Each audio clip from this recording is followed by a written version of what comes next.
Hello friends, welcome back to my channel রিনার রকমারিতে সকলকে স্বাগত। আজ শেয়ার করব নর্থ গোয়ার লোয়ার আগুয়াডা বা সিনকুরিয়েম দুর্গ, আর সাথে থাকবে সিনকুরিয়েম বিচের ভিডিও। আগের দিন শেয়ার করেছিলাম রেইস ম্যাগোস ফোর্ট, সেই ভিডিওটা তোমরা না দেখে থাকলে দেখে নিতে পারো।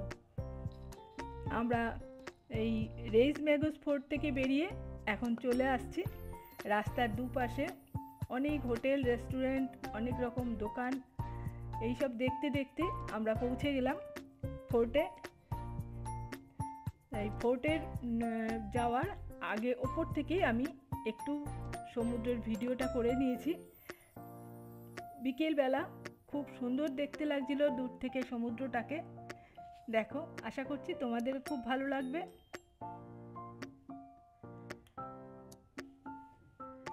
আর এখন আমরা এই সিনকুরিয়েম দুর্গে যাচ্ছি।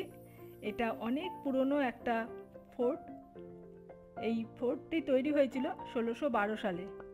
এখানে দুটো ফোর্ট আছে, একটা হচ্ছে আপার আগুয়ারা ফোর্ট আর একটা হচ্ছে লোয়ার আগুয়ারা ফোর্ট। আগুয়ারা ফোর্ট পর্তুগিজ ভাষায়, আগুয়ারার অর্থ হচ্ছে জল। এই সিনকুরিয়াম সমুদ্র সৈকতের একদম ধারেই এই সিনকুরিয়াম ফোর্ট। এটা পর্তুগিজরাই তৈরি করেছিল 1612 সালে। তাদের প্রাথমিক উদ্দেশ্য ছিল ইউরোপ থেকে যে সমস্ত পণ্যবাহী জাহাজ আসতো তাদের উপরে নজরদারি চালানোর জন্য। আর তার সাথেও আরেকটা ছিল ডাচ আর মারাঠাদের হাত থেকে এই অঞ্চলটাকে রক্ষা করার জন্য এই দুর্গটা ব্যবহার করা হতো।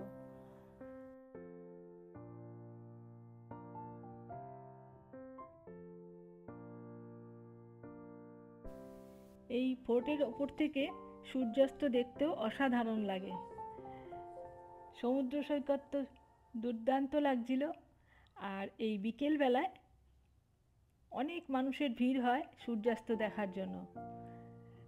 এখানে আমরাও এসেছি, দাঁড়িয়ে আছি এখন সূর্যাস্ত দেখব বলে।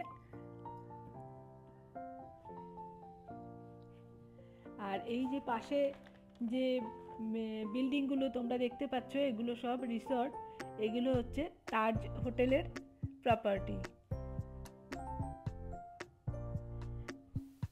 এই দুর্গের এই চওড়া মজবুত যে পাঁচিল, এগুলো সবই ল্যাটেরাইট পাথরের তৈরি, যা অবিরাম ঢেউ আর সম্ভাব্য আক্রমণকারীদের হাত থেকে রক্ষা করত দুর্গকে।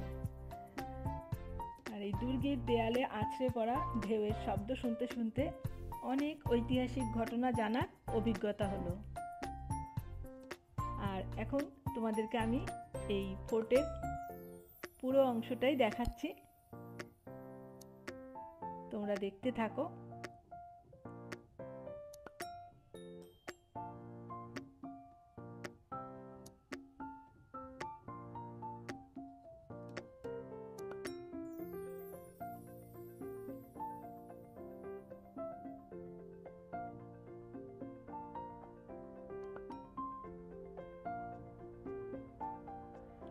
আর এই ওপর থেকেই দূরে যে বিচটা দেখা যাচ্ছে, এটাই হচ্ছে সিনকুরিয়াম বিচ।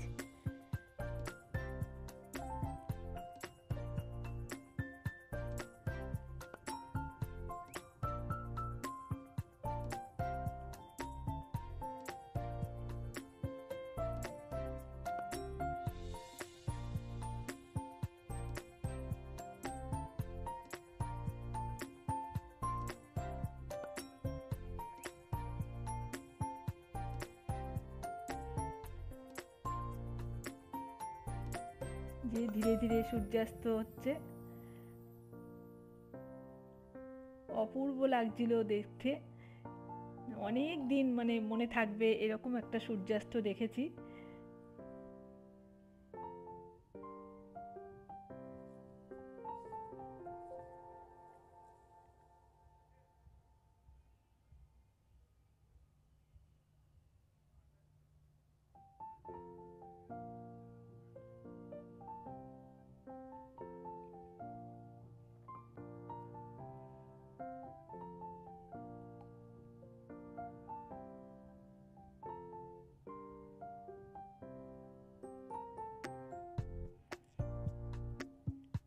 মনে হচ্ছিল সূর্যটা আস্তে আস্তে নেমে সমুদ্রের জলে ডুবে গেল।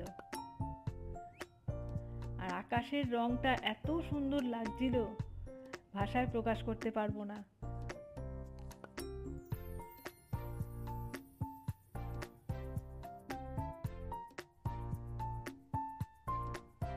সূর্যাস্ত দেখা হয়ে গেল। এখন আমরা এই যে সিঁড়ি দিয়ে নেমে বিচে চলে যাচ্ছি। বিচের ধারে এখনো অনেক লোকের ভিড়।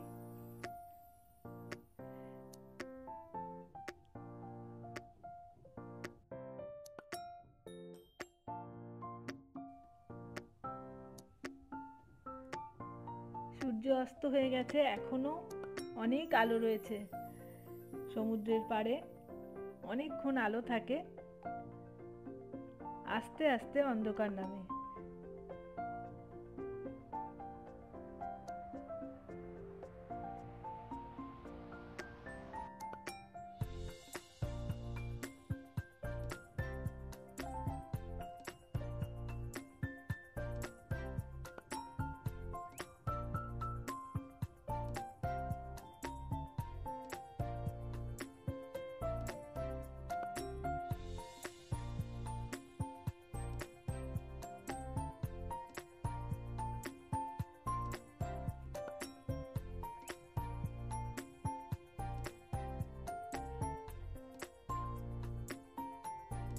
আমরা পুরো বিচে একটু ঘোরাফেরা করলাম,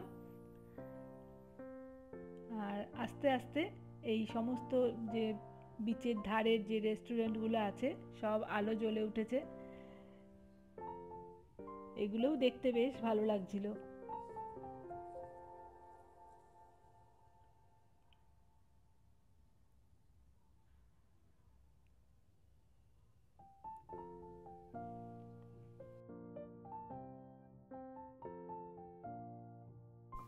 অনেকক্ষণ এই পুরো বিচটা আমরা ঘুরলাম।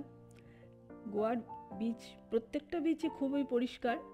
এই বিচটাও খুব পরিষ্কার, কোনো রকম কোনো প্লাস্টিক বা কোনো ময়লা আবর্জনা কিচ্ছু নেই, খুব সুন্দর। তারপর আমরা ঠিক করলাম একটা রেস্টুরেন্টে বসে চা কফি স্ন্যাক্স কিছু খাবো বলে। সেই মতন একটা রেস্টুরেন্টে বসেছি, আর এত সুন্দর একটা প্রাকৃতিক পরিবেশ উপভোগ করছি। এখানে আকাশ দেখো কি সুন্দর, কখন সূর্য অস্ত চলে গেছে, আকাশের রং আর মনে হচ্ছে সমুদ্র একসাথে মিলেমিশে একাকার হয়ে গেছে, খুব ভালো লাগছিল। কিন্তু এই যে রেস্টুরেন্টে আমরা বসেছিলাম, রেস্টুরেন্টটা এত বেশি আলো, তার সাথে এত জোরে গান বাজছিল যে পরিবেশটাকে পুরো নষ্ট করে দিচ্ছিল। বেশ কিছুক্ষণ বসে থাকার পর মিউজিকের সাউন্ডটা একটু কমাতে বলা হলো, তাও ওরা কিছুতেই কমাবে না। তারপর আমরা ওখান থেকে উঠে চলে এলাম। আর রাস্তার ধারে এইখানেই আমরা এই দোকানটার থেকে চা খেলাম, ভালোই ছিল চাটা। চা খেতে খেতে আমি আজকে এইখানে ভিডিওটা শেষ করছি। তোমাদের কেমন লাগলো আমার আজকের ভিডিও কমেন্টসে জানিও। ভালো লাগলে একটা লাইক দিও আর শেয়ার করে দিও। চ্যানেল সাবস্ক্রাইব করা না থাকলে চ্যানেলটা সাবস্ক্রাইব করে রেখো, পাশে থাকা অল বাটনটা প্রেস করে রেখো, পরবর্তী ভিডিও নোটিফিকেশন তোমার কাছে চলে যাবে।